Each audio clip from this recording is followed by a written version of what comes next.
the name of that baby Errol is Ego. Mm-hmm. I'm his alter ego. Errol Eats Everything is Ego's alter ego, right?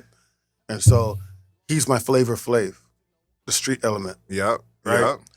That street element has brought in youth, women of all ages, fathers, grandfathers. So many comments has been like, you brought the families together, like fathers and their kids are watching this, and it's dope hip hop on top of it, and this and that. Completely unintended consequence of what I was doing.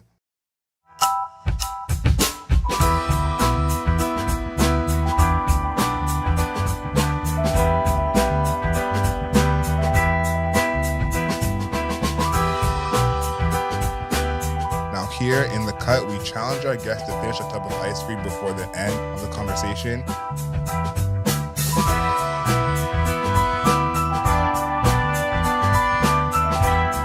Good morning, good afternoon, good evening, and good night. My name is Adriel Smiley, aka AdrielSmiley.com, aka Adriel Smiley Official, aka The Godfather. Now, in The Cut, we challenge our guests to finish a tub of ice cream before the end of the conversation. We're making history on this episode, showing his face for the first time on camera. Errol Eats Everything. What up, what up? I'm having second thoughts. What up? How's everything? Man, it's a pleasure to have you here. It's a pleasure to be here. I'm very excited for this one. Talk about the ice cream flavor that you chose, and do you feel like you got a chance at actually getting this done? No, I'm not going to. The flavor first, tiramisu. Yeah. That's because my wife and I try tiramisu at every single restaurant that we eat at. If we eat out, that's my go-to. Okay. And I'm Mr. Go-To. I don't try new things with food, especially in New York, because it varies like crazy. Dangerous game. Yeah. You have to stick to Old Faithful. And tiramisu is Old Faithful. Okay. Am I going to finish it? Highly unlikely. Yeah, I didn't think so. Before we started recording, you had an amazing patty from a place we are not going to name. But after I saw you eating that, I was said. I almost want to name it and disrespect you and name it, but I won't. It was fire. Listen. Next time you come on, hopefully they'll be sponsoring us. They will be. After you should let me say it, and so they will sponsor you. No, we'll keep it. We'll save it. We'll save it. Yeah. Your tiramisu for me is churros. Oh, really? Churros is like that for me. And when I was in New York a couple weeks ago, I probably spent 8 hours in total looking for churros. Them little corner carts, right? I didn't want to go with one of them. I wanted to find somewhere else. Oh, really? Horrible idea. I ended up getting churros in some mall or something. I took one bite and threw out the whole bag. Wow. The whole bag. So the other thing, don't switch it up. My other go-to is, those little mini donuts that they put the sugar and the powdered donut. Yeah. Woo, the little mini ones, boy. Yeah. Now we're all raising everyone's blood sugar watching this. Everybody's at home like, look how greedy this guy is. No, like, 100%. The passion I'm talking about. Ice cream, churros, the tiramisu. And stuffed patties. Oh, my God. I think I want to start actually before the album. Okay. Because I think that informs us to where we're going to actually get into the project. Your background in entrepreneurship, and then kind of where that had you in a mental space to start the project. Talk a little bit about that. There's a moment that I think is, you've mentioned it before in interviews where you were looked over for a promotion. Yeah. And you took it to heart. Talk about that moment and kind of leading up after that. So I've been an artist my whole life, but I've also had a conventional life of taking a corporate ladder and all of that stuff, correct? So my background is IT. I'm pretty. At one point, I was incredibly certified in regard to various certifications within IT, and then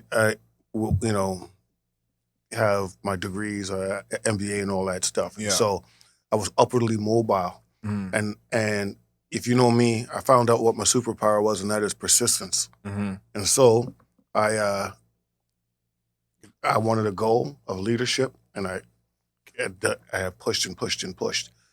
And I got that leadership role. I remember with my first director role and stuff like that.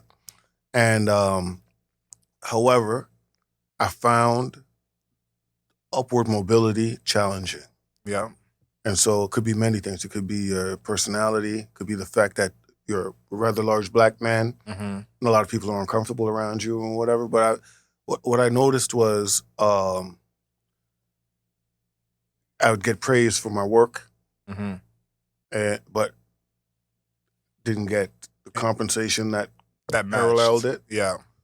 And I didn't get the upward mobility at a rate that mediocrity around me got, And so that part. My goal, the majority of my life, was to be my own man. I knew I always wanted to be my own man. And I knew that part of that equation was failure. And even if you know that, you kind of have to go through those things and it still weighs heavy on you, And then eventually I found success. And I launched a company on March 19th, 2020, 2 days after COVID was declared. And it went through the roof. And that allowed me to be my own man. And it came right on time. Doesn't come when you want it. It comes right on time typically. Yep. And then, and so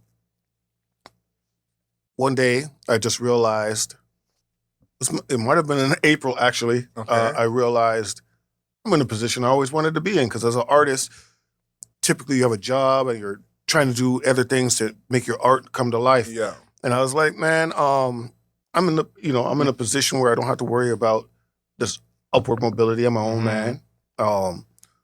And you know what? This is where I always wanted to be. And let me just try recording something. And then I recorded the very first song for the project that I didn't know was going to be a project immediately, but that was Errol Eats Everything. Wow. And and so I'll say this right away: the song is not true. I'm married. Yeah, clear the air. My wife was right there when I was recording it, and as a matter of fact, if you listen carefully in the album, I have kids as well.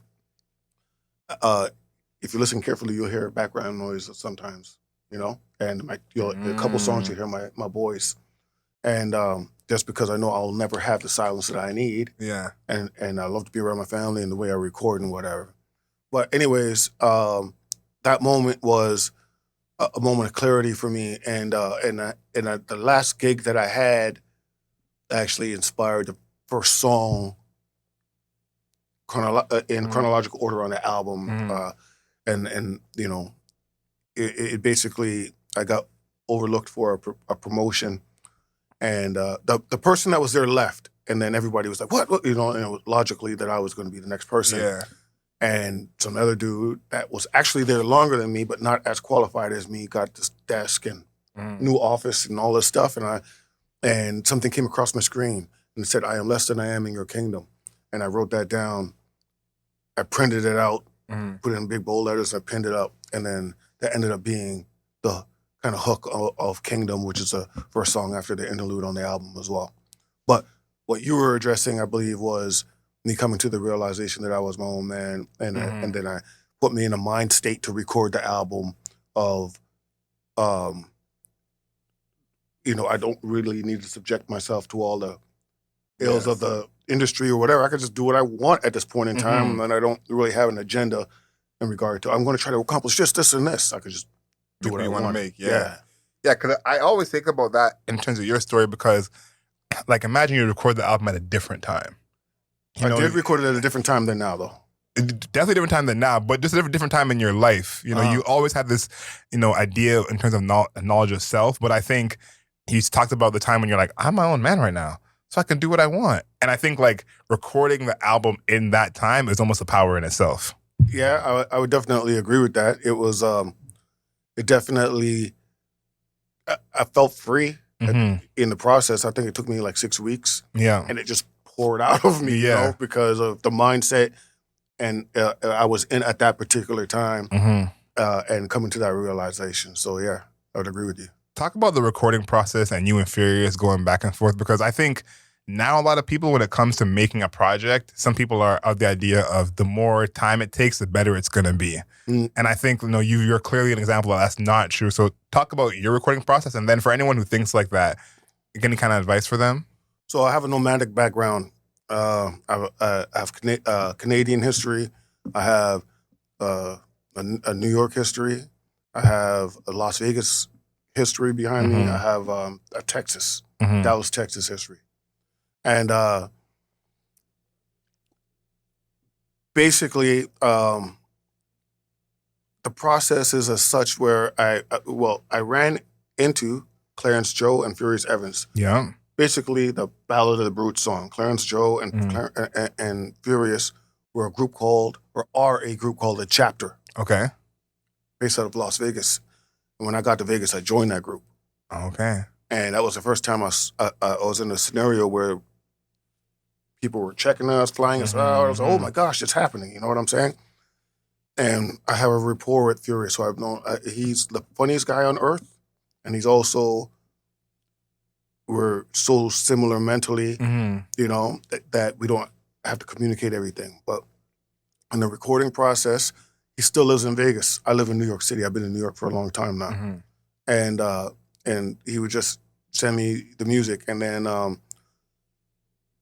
basically it was pouring out of me, and he would just send it. I'd send it back, and he, you know, he didn't really actually provide that much feedback because he was just like, oh, this is dope, and then got on to it, you know. But typically he'll send me a beat, and I'll play it over and over and over, and then until it comes to me, and I kind of like stream of thought. I'll say what comes, then I'll add on to it. So it's not like I'm spitting 16 bars straight or something like that. I approach it like a painting, and then and basically I'll send it to him. What I do is I just get it out, and I don't block myself. I just get it out first because I know I can refine it. Afterwards, and then I literally get the songs together. Yeah. And I'll listen to it in my order, and then he'll be like, okay, let's start mixing or whatever, and I'll go through and refine the song as I'm sending it over. Okay, let me change the things that I remember, send it to him, and then he molds it around my vocals. Okay. But it's not overly produced on his part, which is the beauty of his thing. His thing is like percussion and groove. Bass heavy percussion groove, and it's and groove driven. His mantra comes from James Brown, really, and it's all about the groove, baby, type of thing, and that's kind of the process. I think that makes a lot of space for your vocals because this is a project where what you're saying actually is important. Now, like I review a ton of albums where we're like, I can't understand what they're saying, and even if I could, it doesn't really matter. I think his production kind of makes a good marriage of it could still hit, but there's enough space for you to actually understand what you're saying. There's another layer. Many of the songs are the titles are actually what he named the beat. Oh, that's pretty crazy. So I don't. What I learned is to get out of my way and start overthinking. Oh, it should be the deepest thing ever. You know, I was just like, whatever. Like Automatic Traumatic wasn't what he named the beat. Wow. Beyond Yonder was me, but Ballad of the Brute is what he named the beat. You know, so you're just letting it like I'm just blacking out on his beats, and then oftentimes I'm just telling him, okay, you know, he'll listen to the concept. Oh yeah, he loves it. Very rarely does he be like, yeah, I could tell when if he's not all over it, I could tell, you know. Yeah. And then it just goes from there. It's like we have a beautiful workflow worked out.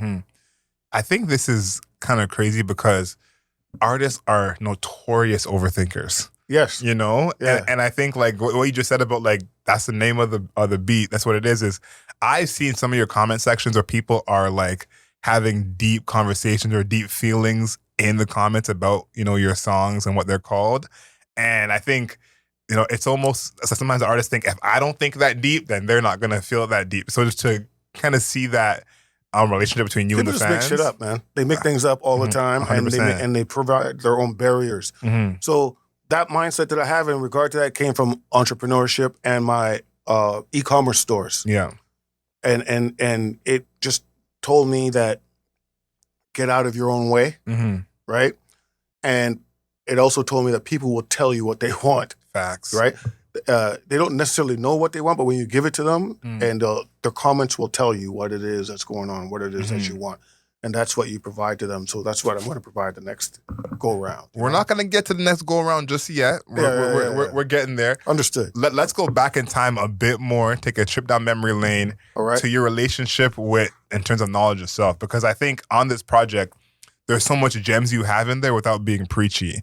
And the amount of, I guess, rappers in this day and age who are able to give gems without being preachy is a small list. And I think, like, to me, from hearing it before knowing you, is like, it's clearly a part of who you are. Instead of you making an effort to say, I want to teach them this and make sure they understand this. So talk about your history in terms of knowledge of self and kind of your journey with that.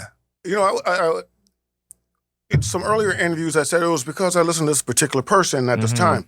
But it dawned on me that's all a lie, actually. It dawned on me, I just telling you. We get the truth here at the cool right table. Now. The truth is that when I was about 10 to 12 years old, a lady named Velma Nicholson would pick up all the black kids in the neighborhood and put a dozen of us in her car and take us to a school gym. Majority of the times it was a school gym, sometimes it was a museum or something, and teach us about our history. So I learned about Leontine Price. I learned about Langston Hughes, and I memorized this. Hold Faster Dreams. I learned about Paul Robeson. I learned about slave history. I learned about the various regions within Africa, the Tall Ashanti, all types of stuff. And she taught this us 10, 12, and I was mad because we'd spend 4 or 5 hours there and take this in. And it was not like when you were there, you were just in it, Yeah. But when I get home, I see all the boys on the ball court, putting up shots and stuff. I'd just be mad, like, man, I'm falling behind the ball now because of this, But in hindsight, it was almost like she prepped me for this. And so I could speak extraneously about a lot of things based upon what she put in me. She poured into me, and I'm pouring into the record, And so that's where I think the initial catalyst for knowledge of self came. And then another layer to that would be one day I was a guy named Professor Matthew at I think he teaches at CUNY or Baruch or in Brooklyn. Professor Edwin Matthew was putting me on. Another guy named Rob, I can't, forgive me, Rob, I forgot your last name. But they were talking and I was enamored. And I remember that they were having in-depth conversations, and I was like, this is so deep. I don't think I'd even contribute valid points because I'm just like, whoa. And then he put me on to a lot of things. And then I came across, this is years ago, and I came across John Henrik Clarke. Okay. And then that man spoke to my soul. When I was hearing, it's one thing to read a master teacher. But when I came across it on YouTube and you're hearing it from the orator's mouth. Different. It hit me so hard. And then I went out, there may not be a video I haven't seen of his, and there's a lot. Yeah. And then he led me down a rabbit hole.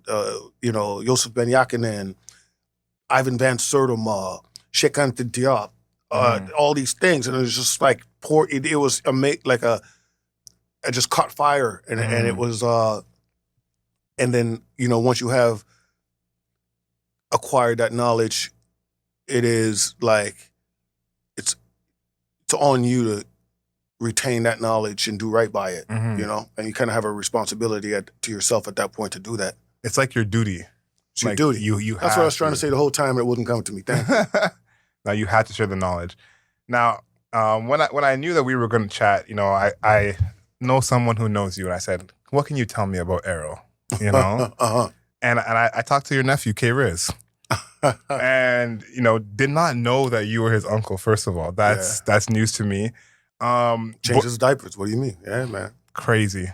His mother is my sister. Yeah, that's absolutely insane. My big sister. He's on the record, of course. Yeah. But he talked about you being like an inspiration to him as an MC, and that you pushed him a lot.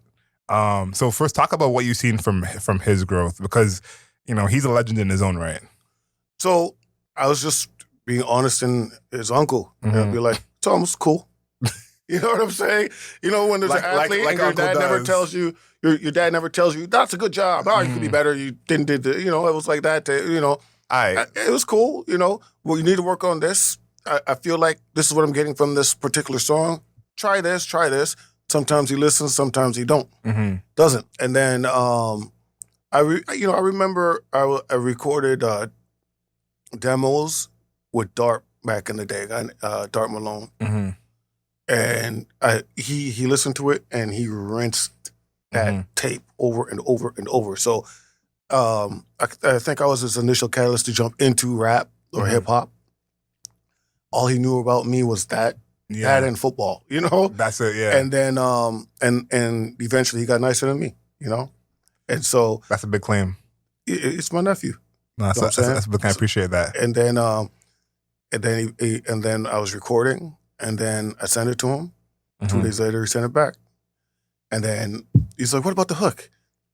And I was like, "No, I have an idea." And it was just like 2 words. Damn. And then that's what it was. And that really is a sleeper on the album. It's really a super banger. That's when you're listening to the album, that's when you're just like, what is, what? It's still, he's just as relentless. It's like, yeah. And then he did his thing on it. Like, every word is nice. No, absolutely. And too, I think as well, because you're rapping on the album is so consistent, that when you bring someone else on the... Change the pace, right? But also it's like someone who can hang. Like I always say this about Viola Davis as an actress. It's like when she's in a scene, if you don't have the chops... You better have the best scene of your life. It's going to show. Yes.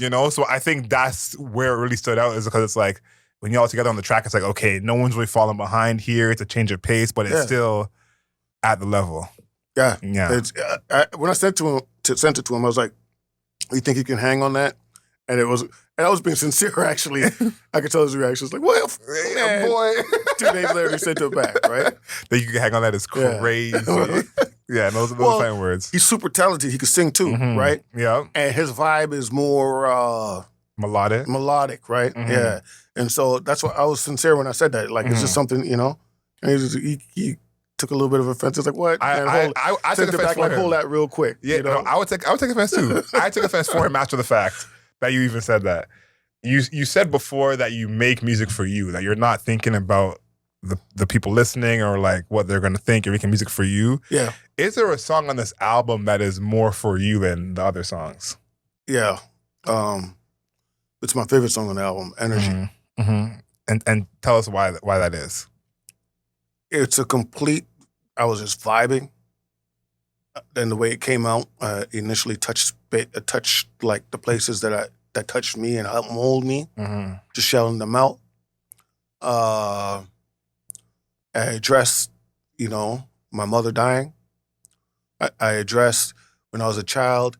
It came to me right in the middle of recording it that she'd always send us to bed. All right, say your prayers now. Jenkle Jesus, Mika and Maya, look upon, And then I was like, I'm gonna put it in there. And I was kind of insecure about it because I'm like, none of these people are gonna even understand this, Yeah. And then, do you know IRS, the group from Toronto? No. They were a group that were really good. They were on Old Time Killing. Okay. Old Time Killing. Yeah, I know right? Old Time Killing. And so there's one guy named Black Cat who's Okay. in IRS, right? And K-Riz is the other one. I saw Black Cat, and then I lost train of thought, man. Talking about the thing you put on Energy. Yeah. And then I played it. He was the first person I sent it to. Oh wow. And his reaction was like, "It's cool," But they were not mixed. I was still working it out, but I was just like, here it is. And I thought, and he was like, it's, and eventually he understood me at a certain point. He's like, oh, but when he heard, the most surprising thing was that part came on, and he's like, you know that? It was mind-blowing to me, right? Like, oh, you do know that, like, because I was second-guessing myself. And you were thinking no one's going to know, and then he's like, that's prayer? And then he said it, I was like, wow, okay. That's crazy. So you knew you're okay, there's something here. And then some people in the comments, my mom would say that to me back in Jamaica as a kid, this and this and this. And it's like, so it was like, this whole experience has been crazy, just being true to myself and what it's resulted in. And it's resulted in so many unintentional things. It's just bananas, I think what you're like even highlighting unintentionally is every time you're true to yourself, it works out. Follow what... how many times have you heard somebody say, follow your gut and all this stuff? And I really did. Even putting out the album, I followed my gut. I was just like I wasn't going to. I stopped. And then, I was just like, all right, it's got released the way, Yeah. And I put a heartfelt message and just went, here you go.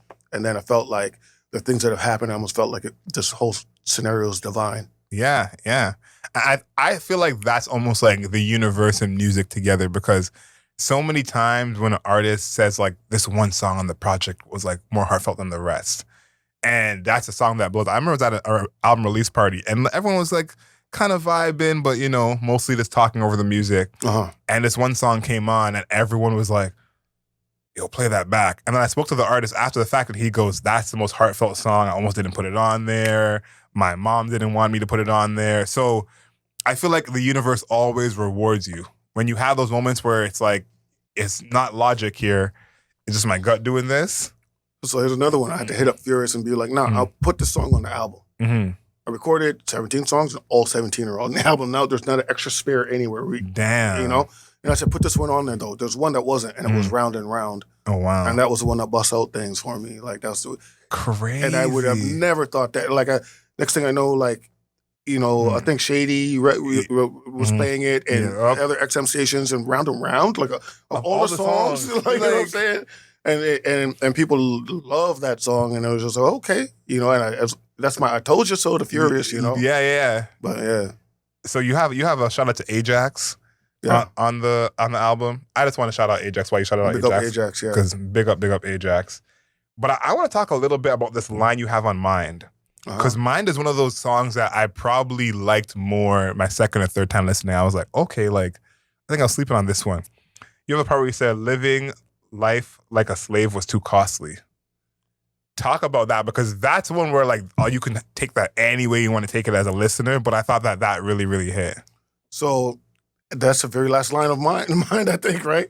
I said something about the Maroons, known for ran up to the Blue Mountains, known for coffee. Living life of a slave was too costly, so rebelling against slavery is why the Maroons ended up going to the up in the mountains, Blue Mountains, you know. And the rest of the song is more on African history, but then due to phonetics and rhiming and whatever, it got there. And then, it was kind of like a shout out to Jamaican history, because we have our Jamaican history. I'm Jamaican. It parallels a lot of West Africa, you know, and so it kind of just transitioned there, and I put that in there because I knew that I was hoping a moment like this would come where we could talk about that historical element in the Maroons in Jamaica, running up to the mountains and escaping treachery. Crazy. And they would rather do that than live life as a slave, right? Yeah. Because living life as a slave is too costly. They died. They would choose death or the hard path than live as a slave. And I think why I like that line so much is because on itself in a vacuum, it's common sense. Yeah. You know what I mean? Like, it's common sense. But when you put the context that you're putting on it, I think, you know, it feels a little heavier. And I think, like, I'm Jamaican too, and I was saying this actually in an interview this morning, is that, like, when you think of that, Jamaicans initially were the rebellious slaves. And obviously think of all we've accomplished now and who we are as a nation in the present, but think of the mindset of the people who are rebellious during slavery. You know, some people are not even rebellious in mental slavery. You know, so to think of the kind of people that we were to be rebellious in slavery and where we are now, it's even in our personalities, right? If you look at a stereotypical Jamaican personality that somebody would think would be loud and boisterous, and the life of the party, but people tend to love us, but we're that, you know, and it kind of parallels Nigerians. Yeah, Ghanaians are a little bit more subtle, but West Africa, you know, and so I feel like Jamaican upbringing is divine, man. It's beautiful. It's a beautiful thing. Yeah. No, I completely agree. I used to always say being born Jamaican is almost like you're born into royalty automatically. Yes. You know? There's such a parallel with our existence, like the heavy manners. If your family's involved in church in this, you're guaranteed to be raised on the heavy manners. Yep. You're guaranteed to have proper brought-upsy. Yep. You're guaranteed to have a certain outlook, and whatnot, and there's going to be a resilience to you, you know? Immediately. And that's why. And I'm going to digress and talk about something in that vein, right? Mm-hmm. So I've heard that, the African slave trade, transatlantic slave trade, and this and that, right? And everybody talks about, now there's this new thing about foundational Negroes in America and all that stuff, right? Which I don't necessarily align with fully because they're the same people as those in the Caribbean. It's the exact same lineage. But there was free and roaming black men in America. And so if you think about all the bad slaves were dropped off in Jamaica, what were they doing there to begin with? Why were they in Jamaica? Because if you think about the story and the amount of slaves that were in America, at one point there was more slaves in Jamaica than in America, okay? And so if you think about all of that, and then this transatlantic story that they tell us, right? And how many ships do you think that there were, and how rudimentary was the technology that they were using that then for sailing? So how is it possible to have X amount of million slaves in this place? Or transatlantic slave trade, right? It's not even an economically viable or, I guess... Almost logistical. Logistical, financial. Yeah. It's not possible to have those numbers like that. So, and that got me to thinking, how is that possible? Were they lying to us? Is this all a lie, or is it there's more to it? Like, I know that there were free and roaming black men in America before then. Yeah. That was proven by Aaron Van Sertima. Read a book called We Were Here Before Columbus, or They Came Before Columbus. Yeah. Right?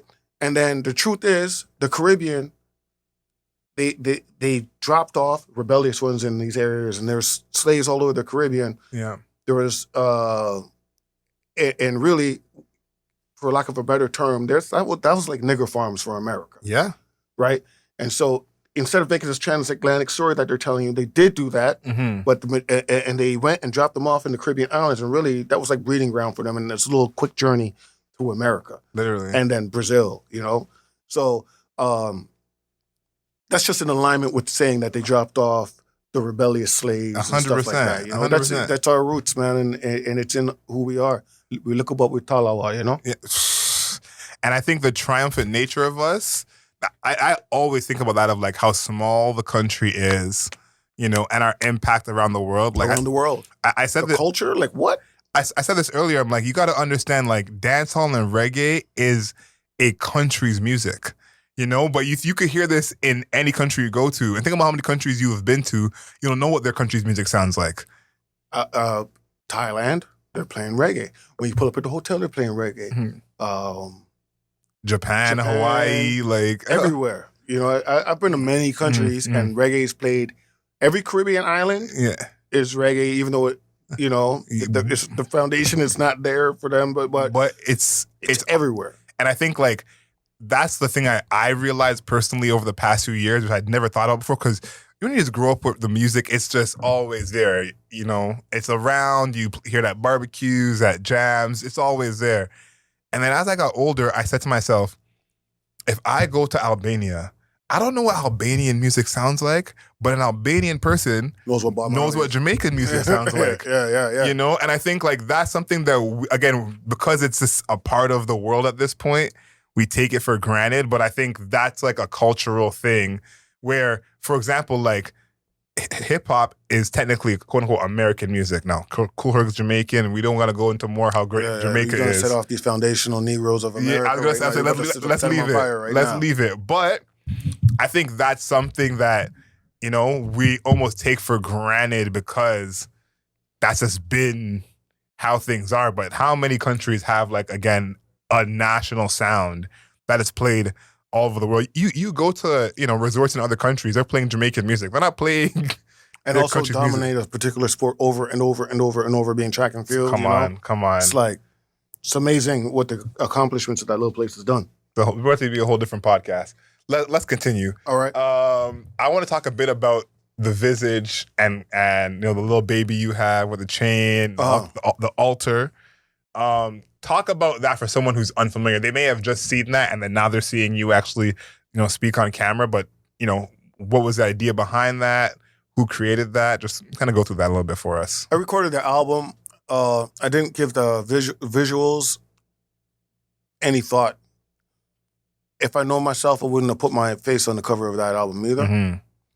And so I went and I just used AI and I created this figure. And then, and if you see, it's a baby with a chain, gold teeth. Yeah. I always wanted gold teeth when I was coming up, right? People who raised me on hip hop. I come from a divine place called 182. And I was raised around incredibly talented people. And Kizza of all people, I always talk about gold fronts. I always wanted gold fronts and stuff like that. And never got them. And then big fat chain. Never. I could get it if I want to, but I'm not a flashy dude. And then New York is not the type of place you want to walk around with your chain on all the time, untucked. Absolutely not. Because everybody plays this bad boy stuff, like they're a bad man and all this stuff, and anybody can get it. You know what I'm saying? And so, the name of that baby Errol is Ego. I'm his alter ego. Errol Eats everything is Ego's alter ego, right? And so he's my Flavor Flav, the street element. Yep. Right? Yep. That street element has brought in youth, women of all ages, fathers, grandfathers. So many comments has been like, you brought the families together, like fathers and their kids are watching this, and it's dope hip hop on top of it, and this and that. Completely unintended consequence of what I was doing. But that little thing that you saw I made, and then that led to a conversation with Click, and that led to the idea of, hey, let's do these visuals, and put a team together, and then execute it, you know? And it really resonated with people. And then another unintended consequence from that is like, this is like MF Doom, because nobody knew what I looked like. Yeah. Right? And so it's been, it when you align with the truth, your truth, the universe conspires in your favor. All of this happened because of that little moment where I took to make the, album called Temp album cover that turned out to be the album cover. And I think Ego is ultimately a blessing, because I think if someone were to make a visual of what the album sounds like, Ego probably was not it. And so it's not it. I don't think people want to make that cover. There's elements there, like the background and the fist and stuff, but yes. No, but it fits now that you see them together, because no one is being like, But I think if someone heard the music first and said, make a cover off this music, they probably don't make Ego. They would have made something way different than that also, but I've seen that cover has drawn people to say, what the hell is this? I want to listen to it. Unintended consequence of just the truth, And that's the thing. I think Ego is a blessing in that way, because I think the album itself needs to be listened to as a full album. Of course, it sounds like Round and Round and Errol Eats. That's the most beautiful thing I've ever heard. Of course, it needs to be listened to as a full album. No, I think it does. So it's like, you have things that draw people in, but I think the entry point of what the hell is this? It's like, hey, I gotta really hear what this is all about. So I do think it works in that way. Before we start wrapping up, you said you're working on another project. What can you tell us about what you got coming up? It's tentatively called Blame Furious Evans. Oh. All right. And it is in the same vein of what I do. I'm not putting any timetable or anything on it, but the truth is I tend to record fast, and the songs are coming fast anyways. And then after Blame Furious Evans, we're going to do another project called Sufferation. Okay. And then I thought of another concept after that that would be called The Negro Problem. Damn. And so we're on the way, We're just, the new album is going to, there's some surprises from this current album that still haven't come out. And it's going to, damn. I think that people will be very surprised. Like, what? But I don't have anything as far as features planned yet. I don't work that way. But there will be a feature or two. And it's better than this album. Oh, wow. Saying that already when the album's not done, that's big praise. I know it is. Damn. Okay, I'm excited people got to hear that, because I think everyone, as much as this album is kind of filling people, they are like, okay, is there going to be more? What's happening? So I'm excited for that. This is a question I really want to hear what you have to say. We ask everyone on the show this question. Okay, so when someone gets $100 million, they usually get an exotic animal. I don't make the rules. That's just how it goes. Justin Bieber with his monkey, Mike Tyson with his tiger, Michael Jackson with his monkey. So when you get $100 million, is there an animal that you're going to bring into your life? I have that animal already. His name is Rufus, a black lab. He's 14 years old. Mm-hmm. But if I did not have an animal, it would be a budgie. What is a budgie? A bird. My aunt had one. We had one. This is the one consistent thing I've noticed in my family, that everyone has this budgie bird. And then it'd probably be that bird just because it's who I am. I don't need to get into anything crazy. Nah. Yeah, that's why I was wondering what you're gonna say. I'm like, how crazy is he gonna go with it? Chris, is he the first person to say a bird? No, definitely first budgie. But does anyone else have a bird? I can't think of. Oh, someone did say penguin. Okay, yeah. Okay, that counts. Okay, so that's a new one. Let's take a look at where you're at with the ice cream. I saw you got a couple of scoops, but it's pretty much a third. Yeah, let's point towards the camera over here. Okay, a third of the way done. It's basically a milkshake right now. Yeah. Tiramisu milkshake though. That's still tiramisu's a move. Okay. I drink a lot of coffee. Oh, I'm sorry to hear that. I drink Blue Mountain coffee. It's the most delicious thing you ever heard. Fair, okay. I can't hate on the Blue Mountain coffee. Yeah. That's the only coffee that's going to be allowed. I'm a tea drinker over here. Oh, really? Yeah, but you hold your stuff like this. I do not, but I can. You can? I do not, but I can. It's not tea if you're not doing that, right? Yeah, I gotta have pinkies up always. Always pinkies up. But you might have converted me to hop on the tiramisu wave. Honestly, it's the business. I've had it a couple of times. I'm not a big tiramisu person. My partner recently made tiramisu brownies just on a whim. And I was like, okay. What else was in the brownies? just tiramisu? Okay. As far as I know. Okay. As far as I know. But it's a lot of tiramisu happening in my life at once. So maybe this is a sign I gotta get a tiramisu milkshake or something. There's a place on 2nd Avenue and maybe 84th called Tiramisu. The second most banging tiramisu. I used to say it was the most banging tiramisu I ever had, but then there's a little place called 18 around the corner, and they outdid them. And it's the business, you know. Okay, listen. When I get back, I gotta stop both those spots because the churros were not hit. They weren't. No, you can't go in a mall and get churros. You have to go to the little carts on the corner. I was trying to be different. I said I had the carts on the corner already. Let me try something different. No. Horrible idea. Do you know? So I'm going to tell you a fact. You can try a different restaurant in New York every single day. Yeah. And your life is not long enough for you to finish that list. I believe that. Because when I was there, I tried a different restaurant every day. The only double up I had was the deli. Oh, yeah. You have to go get your Aki style, whatever it is. Yeah. We got chopped cheese, a little steak and cheese. I'm so ill with it that I don't even order my food if my man is not back there. If it's the next guy, if he's off his shift, I'm not doing it because this dude makes my sandwich perfect. Nah, I gotta respect that. Respect that. It's like a barber. He's my personal, bodega man. But I do have one beef with New York before we get out of here.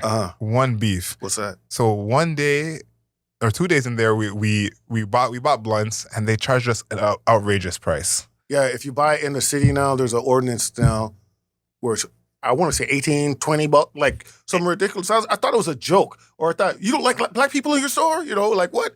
And then and somebody's telling me no, you can't buy tobacco products in a certain you have to go to the outer boroughs to get them now. Well, we were in Queens. That's what made it worse. It was in Queens? We were in Queens. So we go back maybe 2-3 days later, buy another pack. It's $9. This guy tells me something happened with the price. He said 2 days ago you were a tourist. Now you've been here long enough, you get the real price. Wow. I said the disrespect. So that was my only appreciate the honesty. No, at least he told me. But that was my only problem with New York was the way that they did me. Yeah. Overcharge. Got. This is how you get got. Literally. That was me. Literally. So I want to thank everyone for making it to the end of this podcast. But before we go, we have this segment on the radio show called Wednesday Wisdom. Ask for a motivational quote or saying either you remind yourself of or the people around you. So what's that quote for you that's always kind of running through your mind? A quote? Yeah, motivational quote. It can be an original or something you read, heard. In life, once the ass kickings start, they never stop.